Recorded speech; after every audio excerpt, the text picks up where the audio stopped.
Good morning, everyone. Thank you for joining Megger Asia webinar. I'm Grace from Megger Hong Kong. Today, our topic is Transformer Testing Best Practices, Short Circuit Impedance, presented by Ken Petroff, who is a Transformer Product Manager from Megger. This is a live webinar. You're automatically muted to prevent any background noises. During the webinar, if you have any questions, please type into the question box you can see on the left of your screen. We'll answer at the Q&A session. At the end of the webinar, please have us fill in the survey, which is on the right-hand side of your screen. We'll be sending the presentation materials to those committed the survey. Attendees will be able to download an attendance certificate after they have finished the webinar and completed the survey. And the recording of this webinar will be sent to you in 2 days' time after webinar. So without further delay, let's start now. Thank you for joining us today. Ken, I will pass the time to you now. Thank you. Thank you, Grace, for the introduction, and thank you to everyone who is participating and attending this webinar here today. I am joined by a couple of my colleagues who are based out in Southeast Asia, who will be helping me answer some questions today from the audience after I have completed the presentation. I'm excited today to discuss with you the topic of transformer testing best practices for short circuit impedance. This important factory test is one that in the field does not get as much attention as it should. And what we are going to review today is some of the reasons of why this test is challenging in the field today and how we can look to improve this test in the future so that way you can make better informed decisions by having the most data available at the time that you've completed testing. So as we go through today, first we are going to discuss what exactly is short circuit impedance and how does it relate to the transformers that are built and in service either at your utilities or at your industrial locations. We'll discuss the importance of understanding what short circuit impedance is with respect to the transformer and different systems where transformers are connected. We'll then discuss why short circuit impedance testing is important. We will then take a little bit of time to look at transformer cores and windings. We'll discuss some of the mechanical factory tests because at the end of the day, short circuit impedance is simply the relation of the transformer core and winding mechanical aspect of the transformer. So we're going to look at some of the other routine mechanical factory tests that are performed. And then we'll look at some of the routine field tests that are performed with respect to the core and windings. And what are some of the challenges that we have today with impedance testing in general. After that, we will discuss some new approaches to impedance testing, where we will, again, try to bring this test into the same sort of routine that you're doing turns ratio or winding resistance. I'm also going to briefly touch on frequency responsive stray losses. This is, I would say, the big brother to short circuit impedance and something that you could do before you go into your FRA testing for frequency response analysis. And then, of course, we will review what we've discussed here today at the end of the webinar, and then we will review some of your questions, which I see are already starting to come in, so thank you for that. So first of all, what is short circuit impedance? Short circuit impedance means that when the secondary winding is shorted, so in the event of some type of fault, say a tree branch falls on a line and shorts either one line to ground or all 3 lines to ground in the worst case, that means that a certain percent of the primary rated voltage will then generate 100% of rated current on the primary. So this causes, when these short circuits happen, a lot of energy is introduced into the transformer and can cause quite a bit of damage. So if you understand the impedance percent of the transformer, you can calculate the amount of energy that the transformer will see in short circuit scenarios. Now, impedance for each transformer is going to be different. It's going to be, again, based on the transformer core design and the transformer windings and their geometrical relationship. Typically, the design is specified either by the manufacturer or needs to meet a certain request by customers. But again, that's all based on the engineering work done to design the transformer to make sure that the impedance values meet the application need of the transformer that's going into service. What you will typically see on the transformer nameplate is the specification for impedance.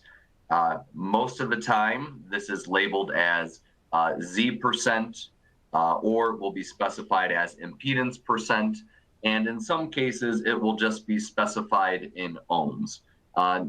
No matter if it's Z%, impedance percent, or ohms, the application remains the same, that it is the amount of primary rated voltage to generate 100% rated current on the primary.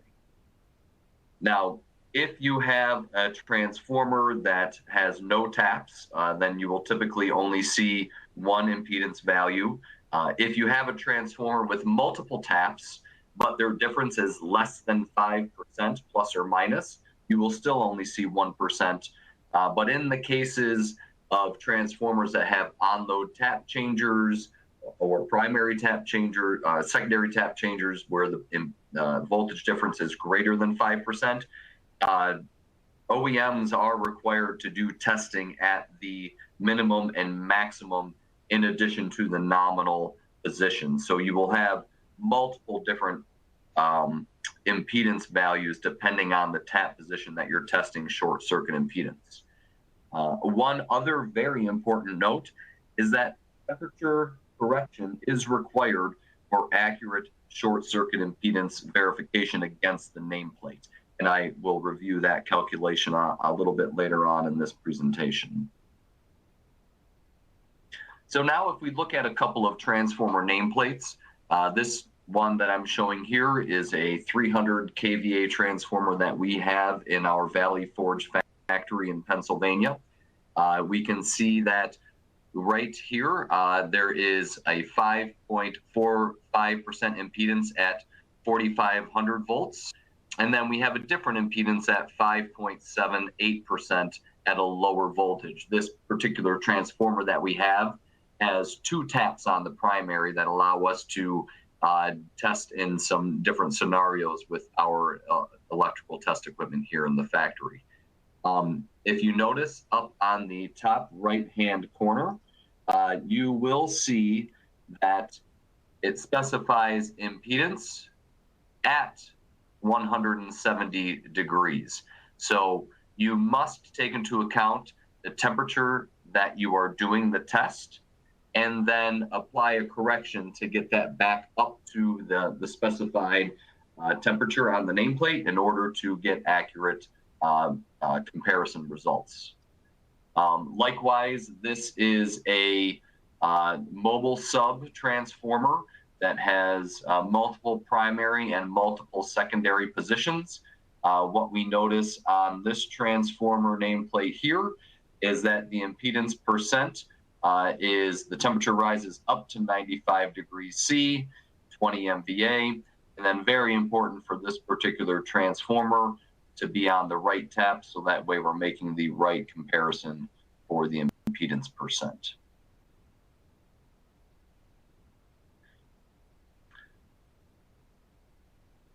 Continuing on with why is short circuit impedance important, when specifying transformers or looking at the application of a transformer, whether it's a transmission transformer or a transformer used in an industrial location, when you have higher impedance, you will have lower maximum short circuit current. So if your transformer impedance is 75%, then you need 75% of rated voltage to generate 100% of rated current. So you are going to have less overall maximum current, short circuit current generated in one of those fault situations that I described earlier, say when a tree branch falls on a line. The other benefit is that there's lower voltage regulation, but on the other side, you will have lower efficiency for these type of transformers. For large transmission transformers, that may not be a huge concern. But looking on the other side, if you have lower impedance, this means that you will have higher maximum short circuit current. A lot of distribution transformers, whether they're single phase at 1.5% or 1.7% impedance, or three phase at 4%, that means if there's a fault on those lines, it is going to see an extreme amount of current inside that transformer, and possible failure is very likely. Distribution transformers are quite easy to replace, though, so that is a trade-off that is made for those transformers. In addition to the lower impedance, you will have higher inrush current. This higher inrush current, it's important to note that if you are performing winding resistance and you have magnetized the transformer and you fail to demagnetize the transformer, in effect, you are lowering the impedance. So when that transformer goes back into service, you may have a high inrush current and it will trip your protection system. And then you will be spending lots of time, lots of resources to figure out where the problem is, but it simply could have been that the transformer was not demagnetized. So just a plug here to always make sure to demagnetize your transformer after performing winding resistance. But with lower impedance, you do have higher voltage regulation, perhaps not such a big deal on the small distribution side of things.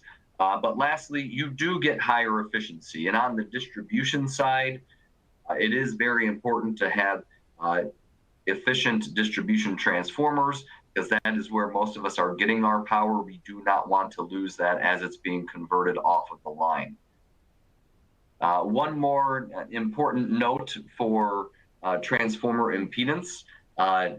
It's important to have the ratio of kVA or MVA to percent impedance be equal to prevent overheating of parallel transformers. So if your distribution substation or transmission substation, normally you have sister transformers that are the same exact MVA and impedance percent, but in cases where you don't, you want to make sure that the ratio of those two are similar, so that way you don't have unnecessary overheating of one or two of those transformers. So now going over to the other side and talking about why is short circuit impedance testing important. Again, this is a electromechanical test, and we are looking specifically at the winding and the core. It's important to understand the changes that may come from changing impedance, because they may lead to, or may be an indication of, turn-to-turn shorts, winding-to-winding shorts, or winding-to-ground shorts. Changes in impedance may also lead to arcing within the transformer, or partial discharge. And in addition to that, it could disrupt the cooling channels, leading to hot spots within the transformer. So doing short circuit impedance, this is going to be your baseline test to understand, is the overall electromechanical structure inside the transformer sound? Is it going to be able to withstand another short circuit event? Is it going to have any upcoming winding-to-winding or winding-to-ground shorts? So again, looking at the impedance, and it is something that is stamped right on the transformer nameplate, so it's a great way for you in the field to verify that the transformer electromechanical geometry is sound. So now if we look at transformer cores and we consider what their construction is, the vast majority of transformers that you will see today are made with cold roll grain oriented laminate steel. This is steel that after the heating process has been cooled down, it is worked at or near room temperature, and it is made into thin sheets of steel that are cut in such a way so that they can be laid on top of each other to help reduce eddy currents within the transformer. On the other hand, and what is becoming more popular in the distribution side, where we need higher efficiency transformers, are amorphous metal foil sheets that make up the transformer core.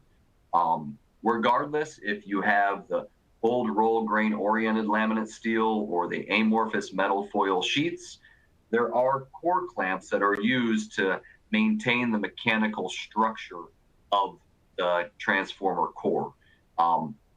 As we discussed, when you have a short circuit event, a lot of energy is introduced into the transformer.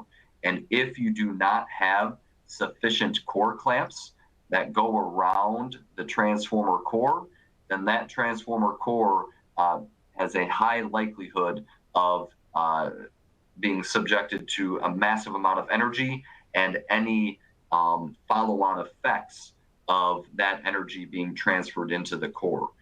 As I said, these laminate steel sheets are very thin. They are stacked very precisely to maintain that efficiency that we're looking for. And any disruption to that shape will affect the efficiency and may lead to other complications within the transformer.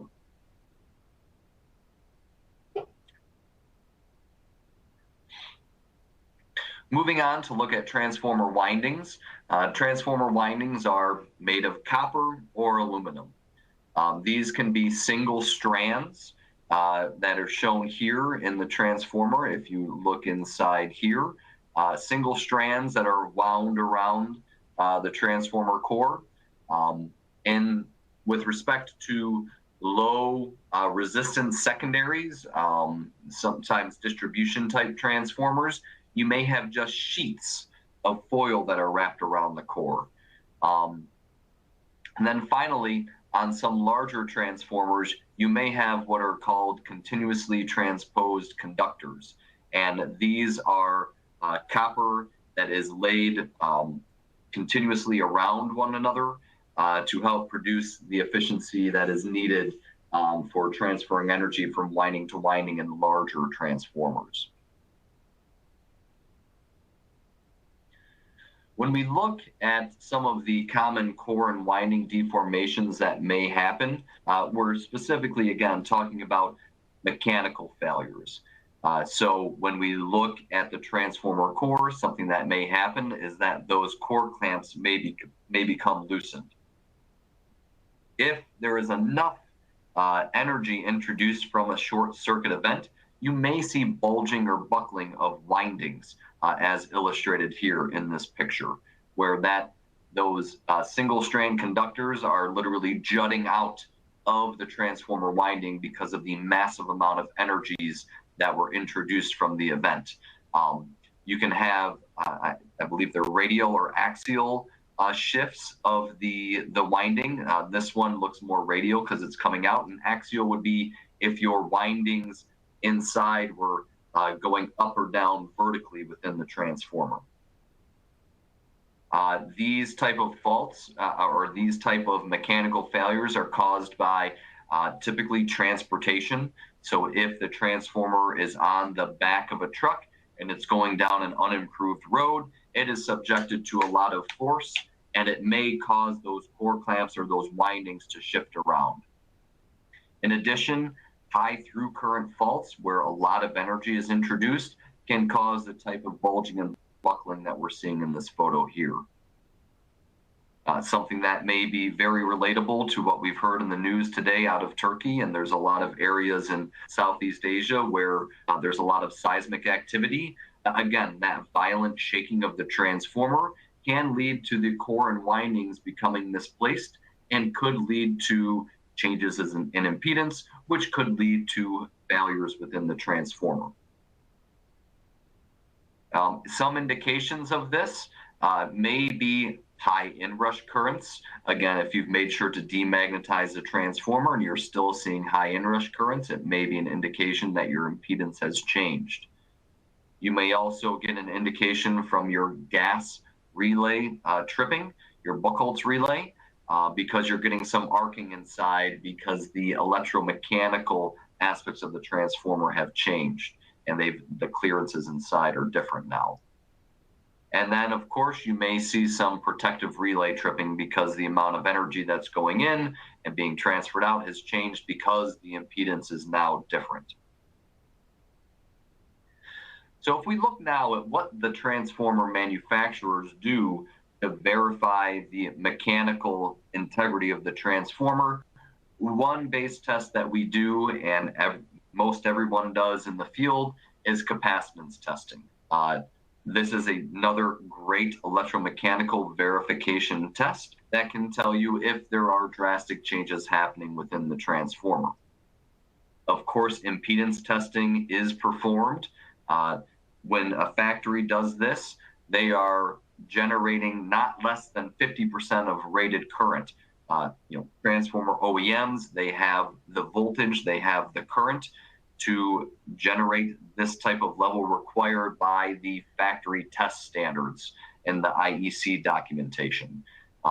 Not something we're going to be able to do in the field, but I'll talk a little bit about how much energy is required to get accurate short circuit impedance tests and why we don't need to do exactly what they do in the factory to determine what impedance a transformer has today.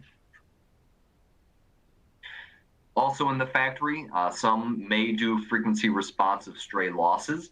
This is short circuit impedance that is done at different frequencies from 1 to typically 505 hertz. From there, factories will also do frequency response analysis. This is your test from a few hertz up to megahertz. This is something that is referred to as the fingerprint test.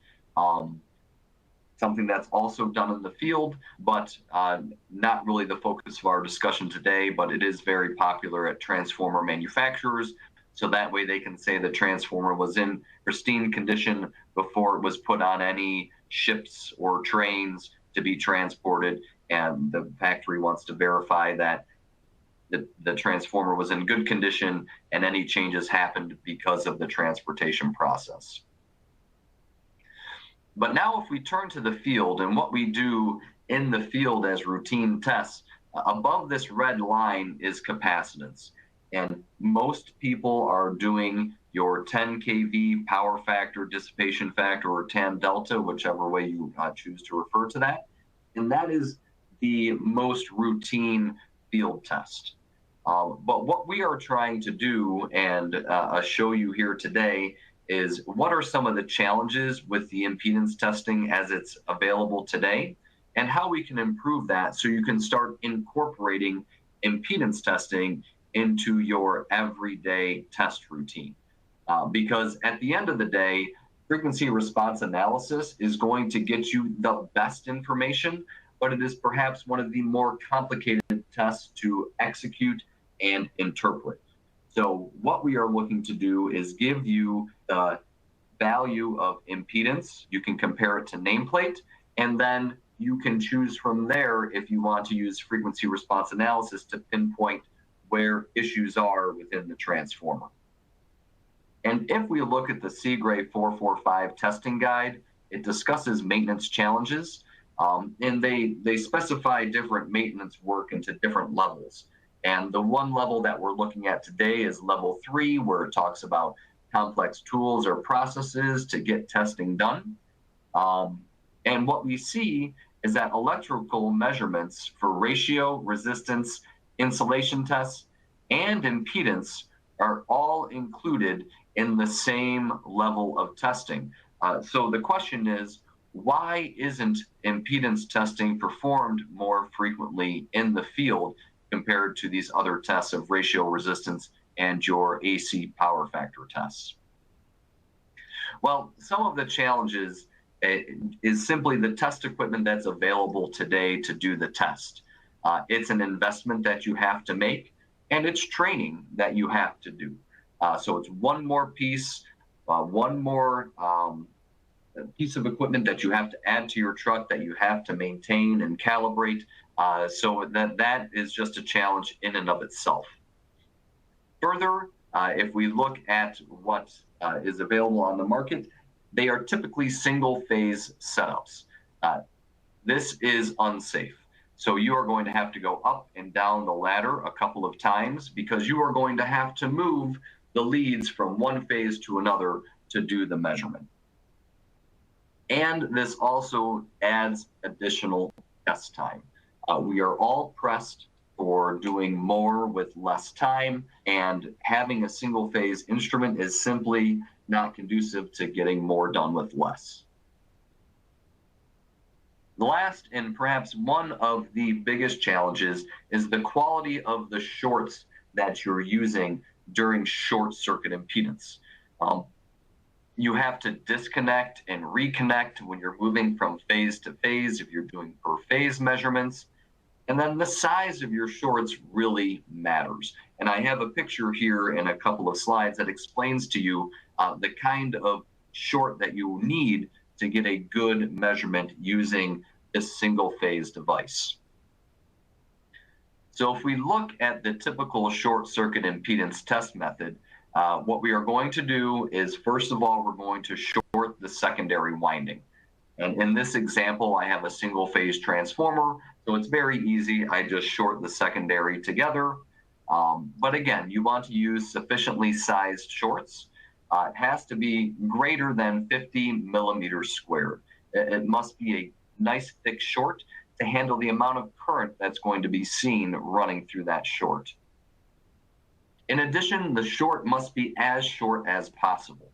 So if you're testing a single phase transformer, its distribution, or a three-phase transmission transformer, you are going to need different sized shorts and different lengths of shorts. So this is one of the main challenges is when you go into the field, you may not be prepared because you do not have the additional equipment required to simply apply the shorts. Lastly, we need those contacts to be clean and tight. They can't be loose, they can't be drooping, they must make good contact with that transformer bushing. If there's any rust on there, that's got to be cleaned off. So again, it just adds to the challenge of doing this step-down impedance measurement. But once you do that, once you know you have a good short, you know that they're clean and tight, they're not drooping, they're appropriately sized, you are then going to apply AC to the primary winding. You're going to measure the current, the voltage, and the phase angle that's coming out of the meter. You are going to then calculate the impedance from the resistance and reactance. You will then use the primary line-to-line voltage and kVA or MVA to determine the percent impedance. This is your Z%. You will then temperature correct by looking at the reactance and the corrected resistance. And then finally, after all that is done, you will compare versus the nameplate. Now, looking at three-phase transformers, you can perform short circuit impedance in a couple of different ways.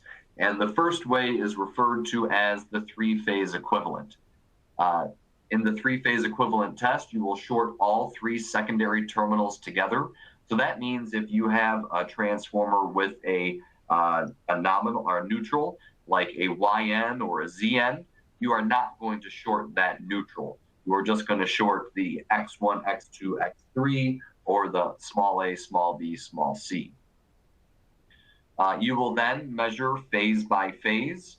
You will do the calculations as described on the previous slide. You will then sum the measurements together, and then you will compare to the nameplate. And some specifications say that you must be within plus or minus 3% of nameplate to say that your impedance is good.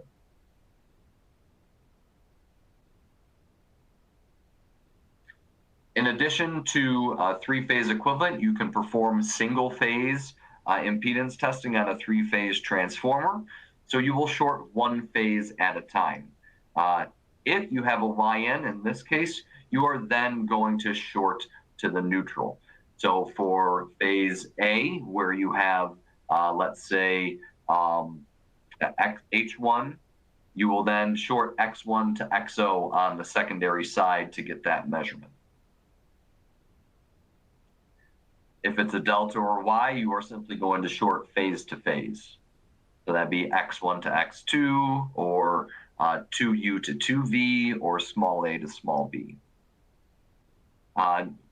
Doing single phase testing is useful for establishing baseline results. So when you receive a transformer new, you can do your three-phase equivalent and you can do your single phase, so that way you have results to compare to in the future if you want to verify a transformer is still in good working condition, either after an earthquake or after it's seen some fault conditions. It's also useful if the three-phase equivalent is showing deviations, because you can look at the phase by phase values to see if one differs more than the other two phases. So now if we look at the transformer that we have set up in the Valley Forge factory here, you see that this is in our transformer lab. This was the nameplate that we saw earlier, and using some software, we are able to enter in the line-to-line voltage, the base kVA, and the Z%. But looking closer at this impedance value here, we see that we have 5.78% impedance. That means, based on the nameplate rated voltage of 4160, if we multiply that by 5.78%, we see that we only need 240 volts on the primary to generate 41.6 amps on the primary, or 753 amps on the secondary. So taking this into account, here I have one example of how I connected to the transformer. You can see that I've applied some shorts that are typically used for measuring capacitance and power factor tan delta, but not what we would want to use in this case of short circuit impedance testing. What we want to use, and what we see from the OEMs, is that they use a big, thick bar here to make all of the connections. They do not play around with these small shorts that have bad connections to the transformer. They want nice, solid connections. You are unlikely to have something like this in the field for each transformer that you're going to test. But it's important that you have something, again, sufficiently sized for the transformer that you're going to perform short circuit impedance testing on. So in general, we would refer to the first picture as inadequate shorting. And in the second one, again, this is similar to how the factory shorting would be performed.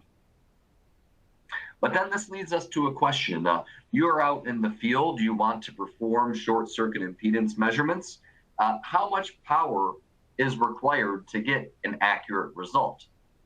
Well, if we take a step back and we think about that test, that FRA, the frequency response analysis, that is the golden baseline test for your electromechanical integrity of the windings and cores. If you look at the data sheets for those products, they are applying only 12 volts peak to peak. This is equivalent to 4.3 volts RMS. And these devices are putting out such little current, but it is referred to as the #1 way to understand the electromechanical aspects of your transformer. So you really don't need that much energy to get an accurate result. What you really need is to focus on the shorts and make sure that they are connected soundly and securely to get a good measurement. So that is really where we focus a lot of our energy on if we're going to use this traditional method of single phase step down impedance where we are shorting the secondary. If you were to apply inadequate shorts, they cannot survive high current. If we were to apply 20 volts RMS using an impedance tester, if we apply that to the primary in that scenario with the inadequate shorts, it's going to generate 62 amps on the secondary. And I'm guilty of doing this in the factory, and I managed to burn up this short. It was red hot by the time I turned off the test set. So that right there just shows that you need to have something that can handle the amount of power that's going through when you perform this test. So how can we improve the short circuit impedance testing? How can we introduce a new best practice to make this test easier for you to do in the field and to compare against that nameplate value that all transformer manufacturers provide when they make transformers? And what we are looking to do is use the same connection and instrument that you're using for your TTR and winding resistance test. We know that these are routine tests done in the factory. TTR, winding resistance, they are routine tests that are performed in the field, very easy with a one-time connection to all sides. But what we can do now with equipment these days is we can short the primary windings internally inside the instrument. When we do that, typically the resistance on the primary is quite a bit higher than the secondary. So the effect of the lead resistance and the lead impedance on the measurements is negated because it is such a lower percentage. We would not want to short internally on the secondary because the amount of energy that's created and because, again, that low resistance secondary, the leads that you're using may influence your measurement capabilities. But if we do apply this internal short on the primary, we can then apply AC to the secondary winding, and we can do the same calculation and comparison as the external short when we had applied the voltage on the primary. But some of the benefits of putting this in the same instrument as your TTR and winding resistance is that these instruments are a lot more sophisticated. So that calculation that I showed you for correcting the impedance percent back to a specific temperature and the equipment that's available on the market nowadays, it will do those calculations for you as long as you provide the temperature that you're doing the measurement at. So again, these are all different ways that we're looking to improve the best practices for obtaining these impedance measurements in the field. So some benefits of this internal shorting is that it can be included with your other routine tests when it's in one piece of equipment. You're going out, you are going to be doing turns ratio testing, you're going to be doing winding resistance tests. If you have an instrument that can perform internal shorting, then you can also do your impedance measurement. And of course, we are all pressed to do more with less time. And if you can have one piece of test equipment that allows you to perform all this test, then you get increased productivity. And of course, with increased productivity, you can learn more about your assets and you can make better informed decisions. With an all-in-one device, you are making a three-phase lead connection. So you only have to go on top of the transformer one time, improving your safety, keeping your feet on the ground, keeping you out there in the field happy and healthy. This also reduces test time because you don't have to keep on going up and down the ladder to move your leads around to perform testing for the next phase. In addition, with the internal shorts, you are going to eliminate the questionable shorts. You don't need to worry anymore about the size of short that you're using, the cleanness of the contacts, because the instrument itself is going to know what the resistance and impedance of the leads are, and it's going to take that out of the equation when doing the testing. And at the end of the day, it's going to provide you with a lot more confidence in your test results, and you're going to be able to trust that the impedance measurement that you get, that's temperature corrected, that's compared to nameplate, is valid and true. Next, I just briefly want to discuss frequency response stray losses. This is simply impedance at different frequencies. It's used to detect local overheating due to excessive current losses, and then short circuits between parallel strands of continuously transposed conductors. If you do the measurements from 1 to 505 hertz at different intervals, you can do some analysis based on the CGRA 445 document, where you're looking for inductance or resistance differences between phases at those different frequencies. So again, just expanding out, but this FRSL, it has the same benefits from internal shorting as line frequency impedance testing. It can be included with your other routine tests. You use a 3-phase lead connection, and you use internal shorts. So in summary, impedance is an important winding deformation detection test. It's as important as your capacitance test that you do with your 10 kV power factor or tan delta set. And as described in the CGRA 445 document, it's one of those tests that should be included with ratio and winding resistance. But even with that being said, it has seen limited field testing. And this is due to multiple reasons. Having to buy a separate piece of test equipment, having to go up and down the transformer multiple times to move your shorts around or to move your test leads around. And then again, looking at the size and the quality of the shorts that you're using. If they are not sufficiently sized, then you will not be able to get a good measurement, and you will not be able to trust the comparison that you're doing against the nameplate. So the only way for us to move forward and to really have impedance testing become an accepted test is we must simplify the connections, we must simplify the test execution, and the one way to do that is by using internal shorting on the primary side and injecting the current and the voltage on the secondary in order to do this measurement.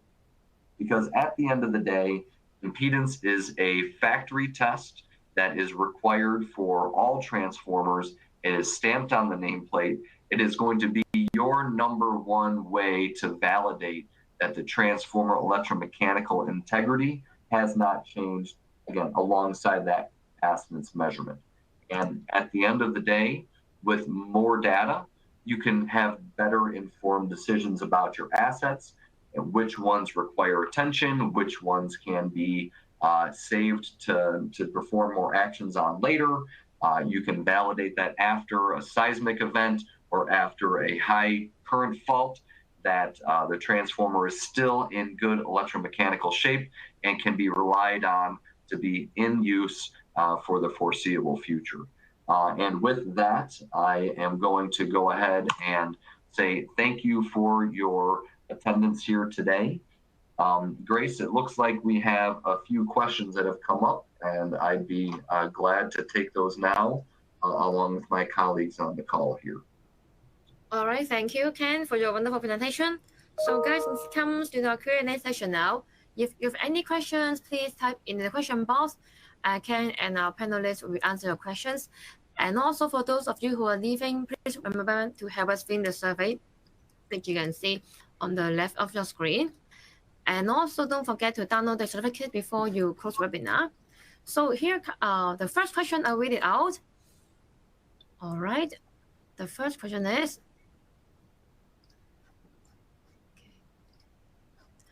what is the advantage of short circuit impedance test from SFRA?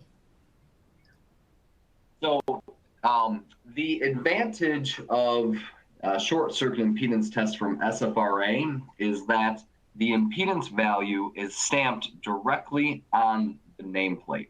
So you do not have to have any previous results.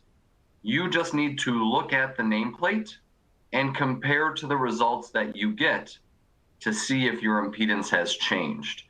With SFRA, again, that is the gold standard for looking at very specific components within the transformer to verify that nothing has changed with respect to the core and the winding. But as a baseline test and as something that should be included in your routine testing, impedance is the go-to. And again, it's stamped right on the nameplate. If you correct for temperature, then you can get a very good sense if something has changed within the transformer. And then from there, if your impedance values are off and you're using a piece of test equipment that is not affected by the size and the quality of shorts that you're using, then you can go on to more advanced tests like SFRA to localize and pinpoint where the changes have happened within the transformer. Okay, all right. And the second question we have, does the percentage Z change when the tap position of tap changer changes? Absolutely. The impedance percent will be different for every single tap position.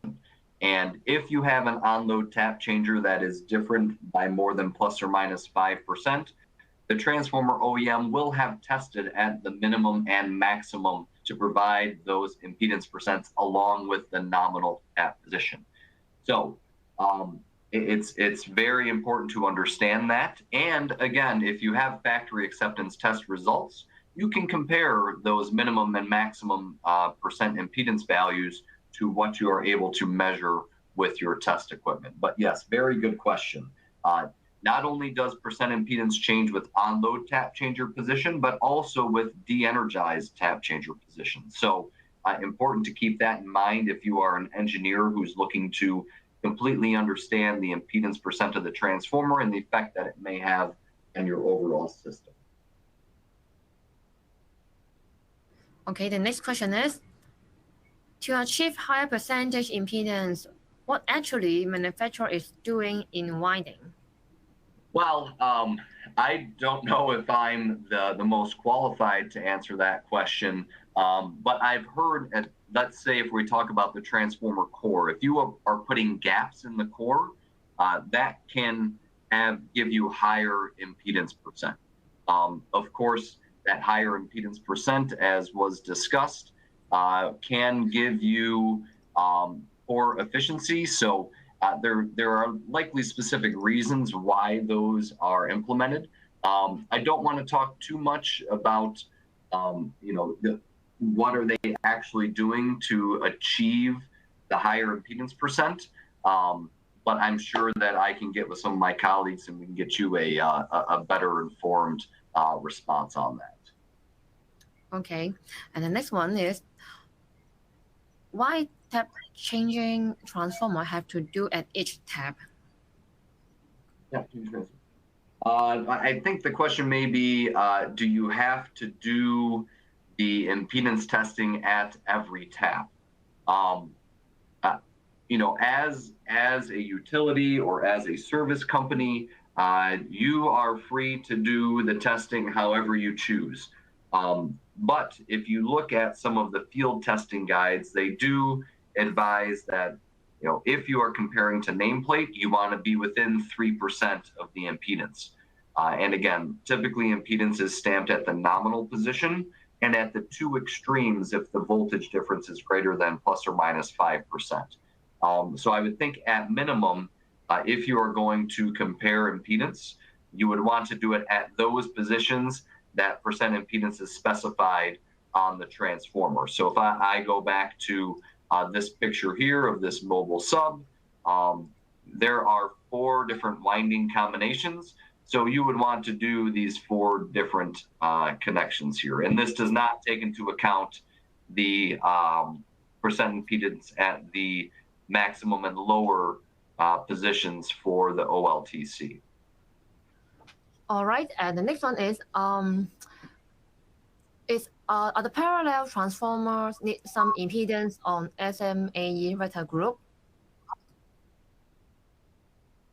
I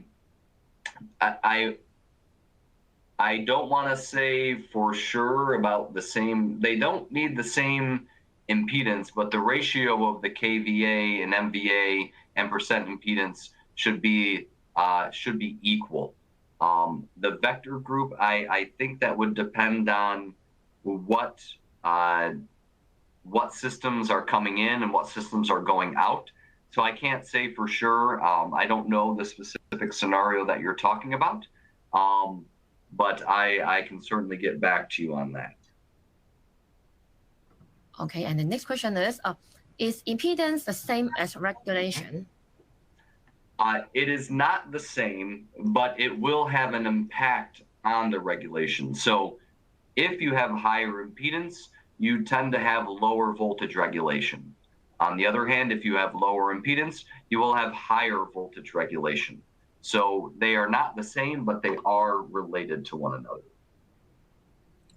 All right, and the next question is, why TTR and winding are the only testers to be used for short circuit impedance test?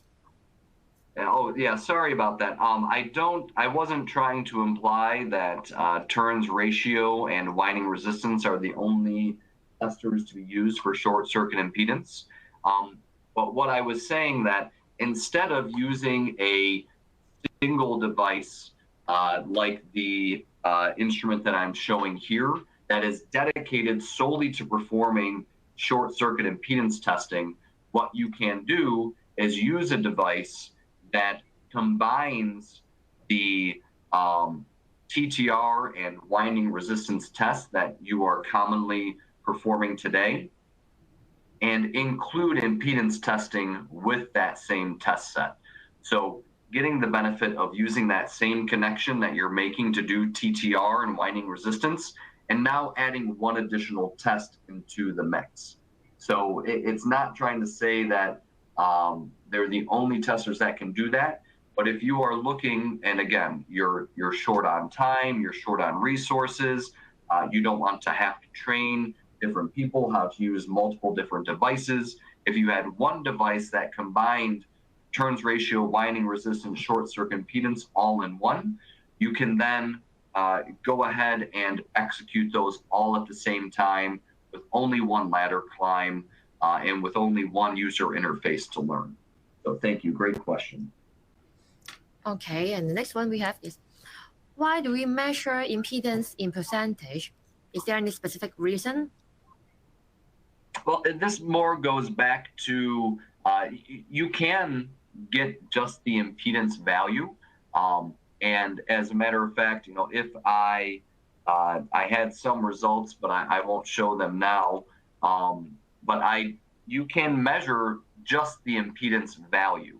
But if you put an impedance value on the screen, just in ohms, it doesn't provide a lot of information about what's going to happen when a short circuit occurs.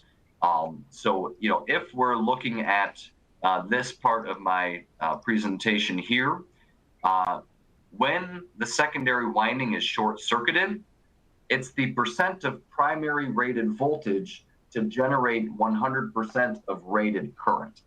So that is why it is specified as Z%.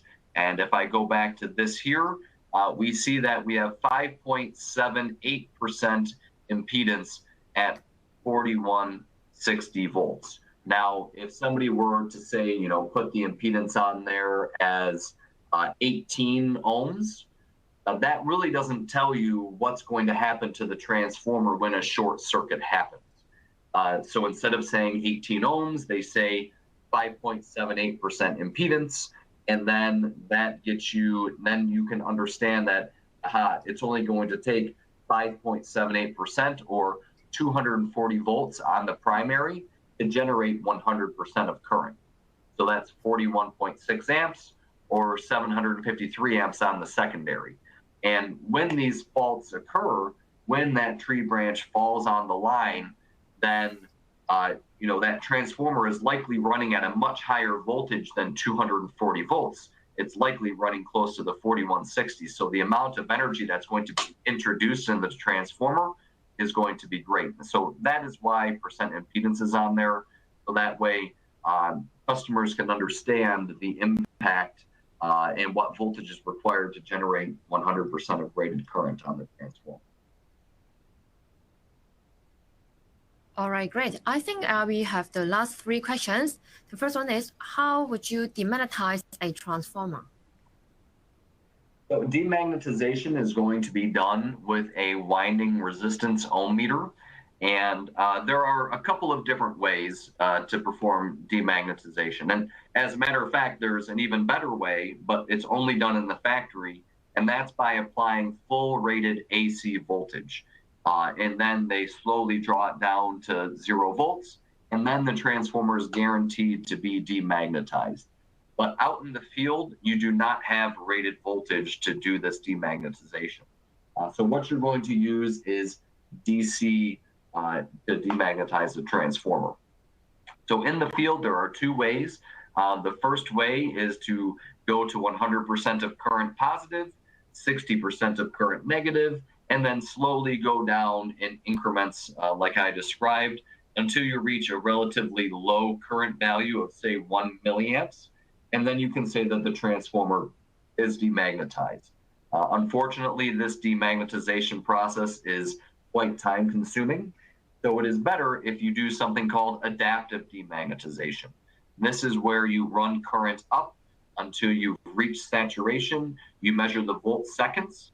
You then head in the opposite direction negative, again measuring the volt seconds. And then you go halfway up and down a number of times, say 6 or 7 times, and then the transformer will be demagnetized. It's a much faster way to do the demagnetization, especially on large transformers. Okay, and the next one is, if we don't have any available 50 millimeters cable and there's only a 2.5 milliamp cable, the result is not comparable to the nameplate. What criteria should we use? Well, so that is sort of like this example here where I show this short. That's just a strand that's typically used for capacitance measurements on transformers.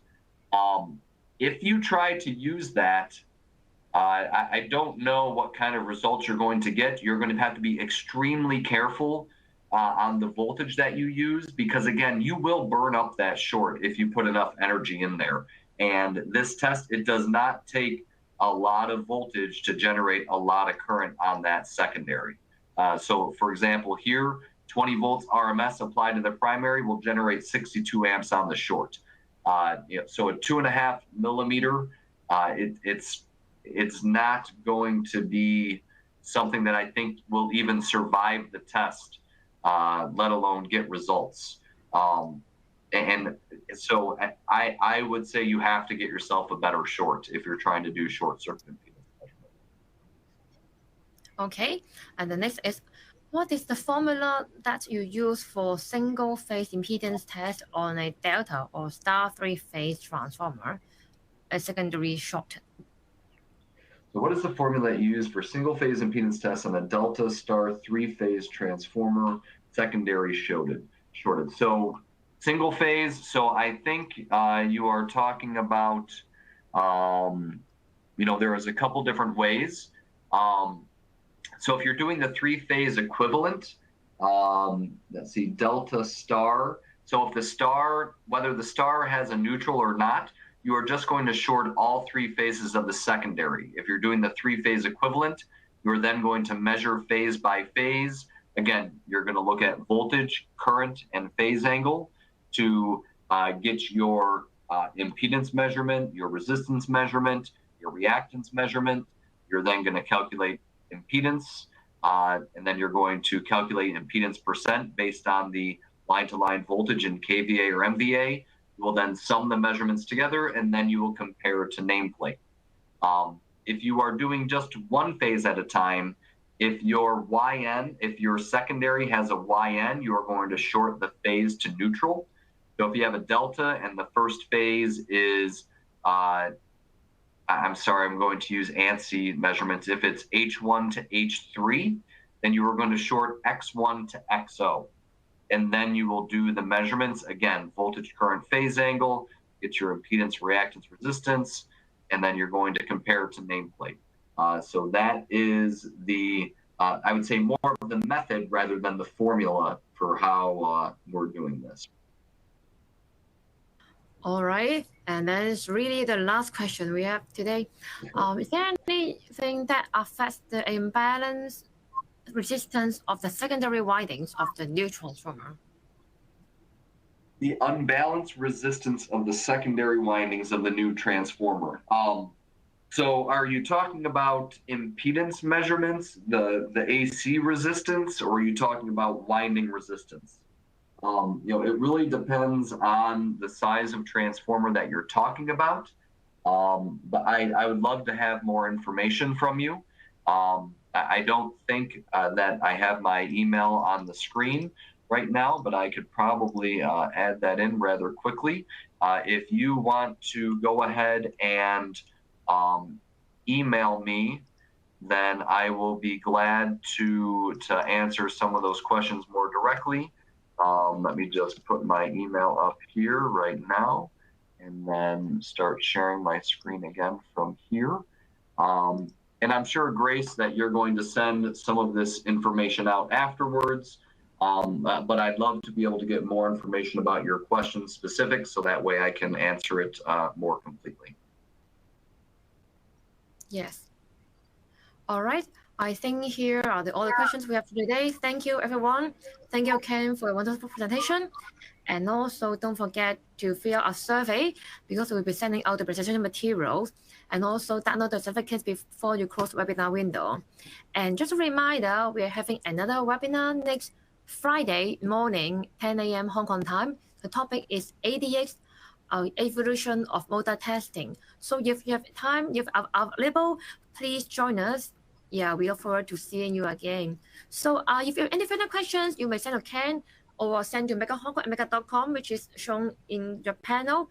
You can also go to our website, megger.com/webinars, for any future webinars. So, and the recording of the webinar will be available in 2 days' time by email. So thank you again. Thank you, Ken. Thank you, Elmar and Michael. And thank you all. We hope to see you again next Friday. Sorry. Thank you and bye-bye. Thank you. Thank you. Bye-bye. Bye, everyone. Thank you. Bye. Thank you. Bye-bye.